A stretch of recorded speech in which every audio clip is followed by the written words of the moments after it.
Hello students, welcome to economics world academy. आज हम पढ़ेंगे Indian economy on the eve of independence के part 3, industrial sector on the eve of independence and foreign trade under the British rule. औद्योगिक क्षेत्र की क्या स्थिति थी स्वतंत्रता की शाम को, और विदेशी व्यापार की क्या स्थिति थी ब्रिटिश रूल में। आज हम इसके बारे में यहाँ समझेंगे। Systematic deindustrialization is the term that describes the status of industrial sector during the British rule. It implied two things. इसका मतलब है कि सिस्टमैटिक नियोजित तरीके से किस तरह से डीइंडस्ट्रियलाइजेशन किया गया, विऔद्योगिकरण किया गया भारतीय औद्योगिक क्षेत्र का ब्रिटिश रूल के दौरान में। इसको हम दो तरीके से समझेंगे, जिसमें से सबसे पहले है decay of handicraft industry. Handicraft का मतलब है कि भारतीय अर्थव्यवस्था में हाथ से बने हुए उद्योगों का बहुत महत्वपूर्ण स्थान था, क्योंकि ये हमारी जो औद्योगिक क्षेत्र का एक बहुत बड़ा हिस्सा कवर किया करते थे और ये ज़्यादातर एम्प्लॉयमेंट का सोर्स भी हुआ करते थे प्रायर ब्रिटिश रूल, यानी ब्रिटिश राज के आने से पहले। Prior to British rule, handicrafts in India enjoyed a worldwide reputation of excellence and quality. British rule के दौरान इंडिया ने जो है वर्ल्ड वाइड रेपुटेशन अचीव किया था कि एक्सेलेंस और क्वालिटी में, यानी यहाँ के बने हुए प्रोडक्ट अच्छे किस्म के हुआ करते थे और इनकी गुणवत्ता भी बहुत होती थी। इवन एज लेट एज 1772, यानी 1772 के बाद हेनरी पटुलो कहते हैं in the course of his comment, अपने कमेंट में वो एक कहते हैं इकोनॉमिक रिसोर्सेस ऑफ बंगाल, जिसमें से उनका एक कमेंट था इकोनॉमिक रिसोर्सेस ऑफ बंगाल। उन्होंने कहा could claim confidently that demand for Indian textile could never reduce. इनका कहना था कि हम जो है इंडियन टेक्सटाइल इंडस्ट्रीज की जो डिमांड है वर्ल्ड वाइड कभी भी रिड्यूस नहीं कर सकते हैं, since no other nation could equal और राइवल, और कोई दूसरा देश इस तरह का कपड़ा या टेक्सटाइल प्रोडक्ट नहीं बना सकता है उसके कंपटीशन में एंड इन क्वालिटी और क्वालिटी में। But British Raj contributed to their decay, लेकिन ब्रिटिश कार्यकाल के दौरान में इंडियन हैंडीक्राफ्ट इंडस्ट्रीज का धीरे धीरे डिके होना शुरू हुआ। सबसे पहले उन्होंने इंट्रोड्यूस किया discriminatory tariff policy. Discriminatory tariff policy में वो क्या करते थे कि हमारे उद्योगों के साथ टैरिफ रेट में जो है भेद किया जाता था। The British rule in India coincided with industrial revolution. Coincided with British revolution का मतलब है कि जिस समय ब्रिटेन में इंडस्ट्रियल रिवॉल्यूशन हो रहा था उसी समय ब्रिटिशर्स जो है इंडिया में अपने व्यापार को एक्सपेंड कर रहे थे। The British found India as the best resources of raw material. उसी समय ब्रिटिशर्स ने ये पाया कि इंडिया जो है एक रॉ मटेरियल का एक बेस्ट हब हो सकता है, जहां उनको ज़्यादा से ज़्यादा रॉ मटेरियल अवेलेबल हो सकते हैं, as well as best market, और उनके लिए ये एक बहुत बड़ा मार्केट हो सकता है to sell their industrial product, और उनके बने हुए औद्योगिक क्षेत्र के प्रोडक्ट्स को वो आराम से यहाँ बेच सकते हैं, क्योंकि इस बाजार कहीं और नहीं मिलेगा। ए डिस्क्रिमिनेटरी policy was pursued.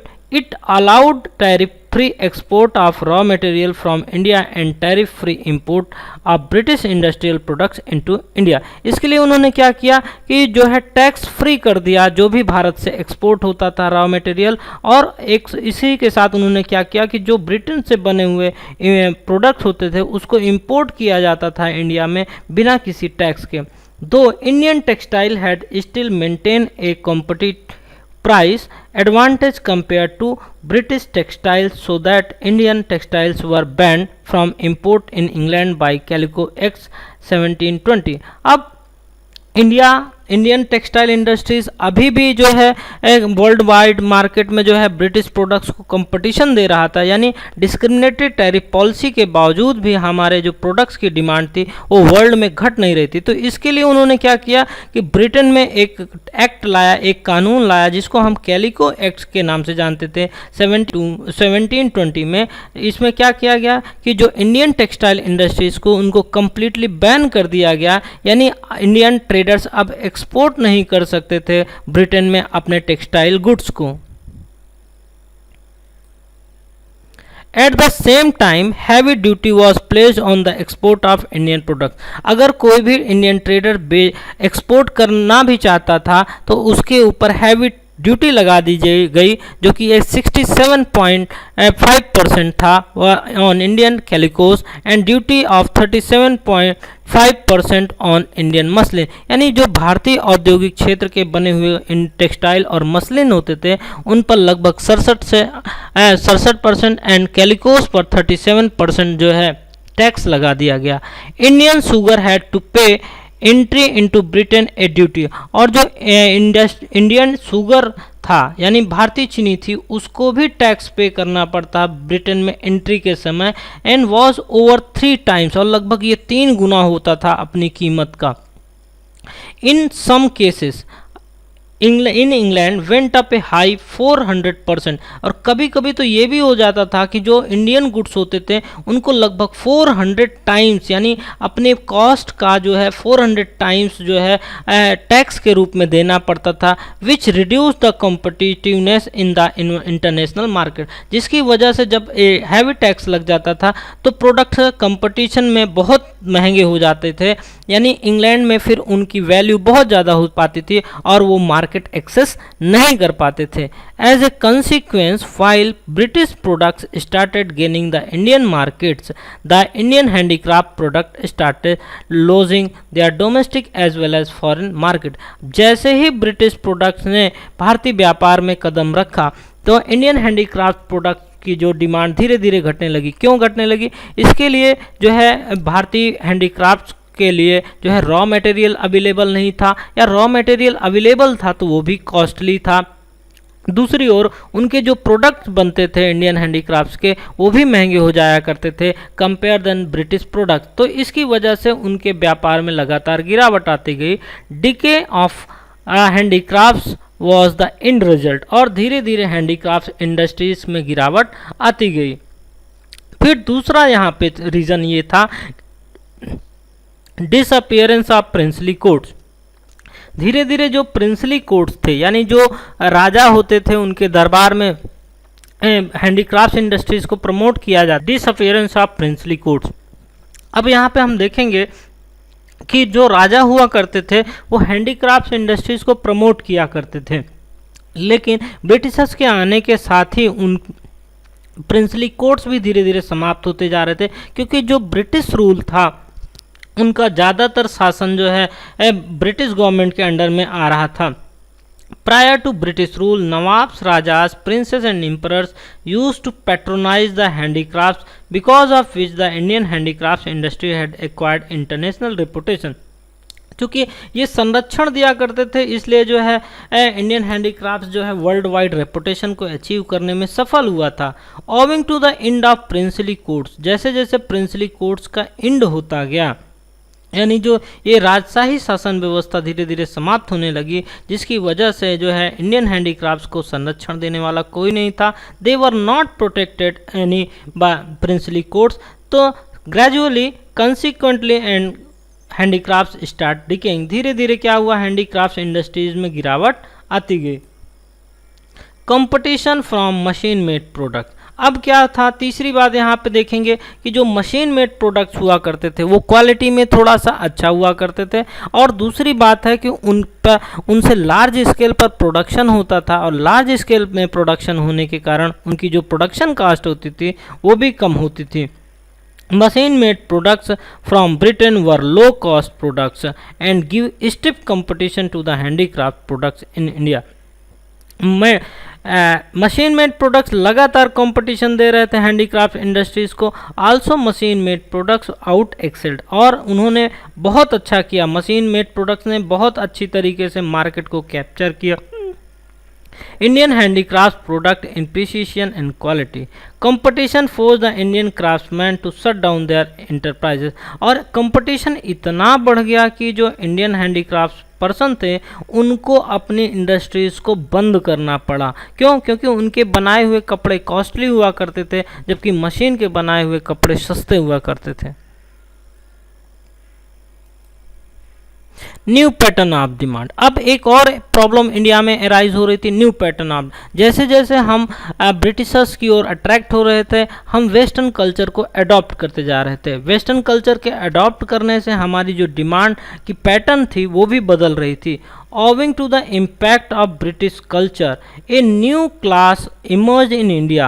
यानी एक नया क्लास आ रहा था, यानी जिसको हम मिडिल क्लास भी कह सकते हैं, which was keen to adopt the western lifestyle, और जो वेस्टर्न लाइफ स्टाइल को अडॉप्ट करने के लिए जो है उत्साहित था.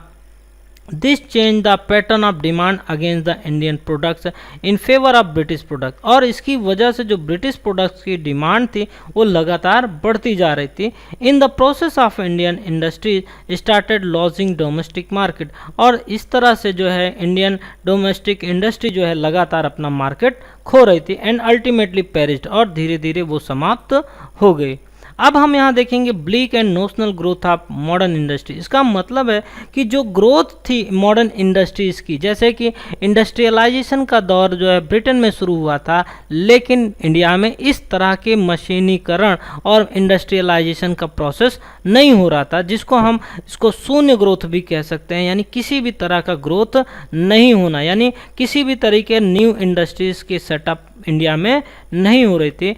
Under the British Raj, modern industries saw only bleak growth. It was only a second half of the 19th century that modern industries sold its emergence. तो यहाँ पे अब हम देखेंगे कि 19th सेंचुरी के आसपास जो है धीरे धीरे मॉडर्न इंडस्ट्रीज़ का अपीयरेंस तो हो रहा था, लेकिन ये इंडस्ट्रीज़ इतनी इफ़ेक्टिव नहीं थी कि वो मार्केट पर इम्पैक्ट डाल सकें. Three observations needed to be noted in this regard. Some industries were established by private entrepreneurs. अब कुछ इंडस्ट्रीज जो कि इस्टेब्लिश की गई थी वो भी प्राइवेट एंटरप्रेन्योर्स के द्वारा, यानी भारतीय निजी साहसियों, निजी उद्योगपतियों के द्वारा ये इस्टेब्लिश की जा रही थी. जिसमें से these included iron and steel, जिसमें से हम आयरन एंड स्टील जो कि जमशेदजी टाटा ने Tata iron and steel company की इस्टेब्लिशमेंट की थी 1907 में. Cement and paper industries there these work established in the wake of worldwide scarcity of industrial good because of the world of first and second war. अब धीरे धीरे जो है कुछ इंडस्ट्रीज इस्टेब्लिश की गई फर्स्ट वर्ल्ड वार और second world war के. क्यों? क्योंकि फर्स्ट वर्ल्ड वार और सेकेंड वर्ल्ड वार के दौरान में जो है इनकी डिमांड बढ़ रही थी और यहाँ वर्ल्ड वाइड में इनकी स्कैर्सिटी हो रही थी, तो सीमेंट और पेपर इंडस्ट्रीज की इस्टेब्लिशमेंट किया गया. The state participation in the process of modern industrialisation was limited, और जो स्टेट का पार्टिसिपेशन था, यानी जो इन गवर्नमेंट की पार्टिसिपेशन थी मॉडर्न इंडस्ट्रियलाइजेशन को इस्टेब्लिश करने में, वो भी लिमिटेड थी. यानी गवर्नमेंट का कोई रोल नहीं था कि इस तरह की इंडस्ट्रीज़ को इस्टेब्लिश करे.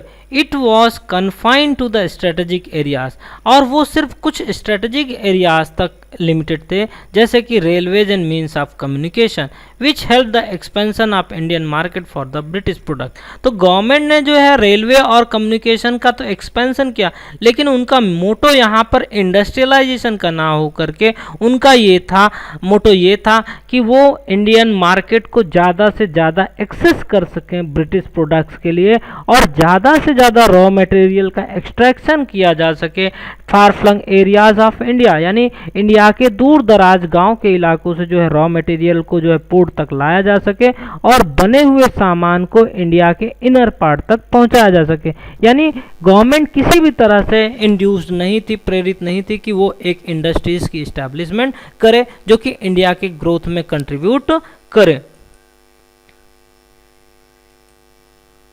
There was no capital goods industries, और यहाँ पे गवर्नमेंट ने किसी तरह के कैपिटल गुड्स इंडस्ट्रीज की इस्टेब्लिशमेंट नहीं की. Where the name capital goods produce as good like machine and industrial plants, और जो इंडस्ट्रियल प्लांट्स और मशीन को प्रोड्यूस कर सके इस तरह की कोई भी जो है इंडस्ट्रीज को इस्टेब्लिश करने की कोशिश नहीं की गई. विच were use for further industrialisation, यानी जो कि फिर आगे इंडस्ट्रियलाइजेशन को जनरेट कर सके. जैसे हम समझना चाहेंगे कि अगर एक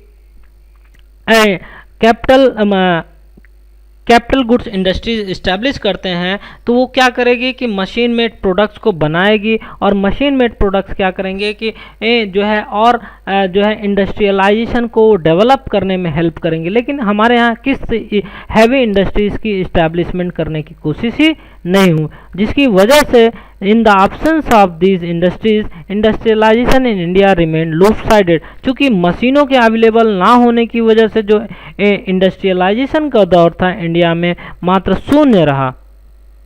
तो हम अंतिम में ये कह सकते हैं कि briefly industrial sector on the eve of remain backward as the other sector. तो हम ये कह सकते हैं कि इंडस्ट्रियल सेक्टर भी एग्रीकल्चर और दूसरे सेक्टर्स की तरह पिछड़ा रहा और भारतीय अर्थव्यवस्था में इनका योगदान लगभग स्वतंत्रता के शाम को ना के बराबर रहा। तो ये था एंड ऑफ दिस वीडियो।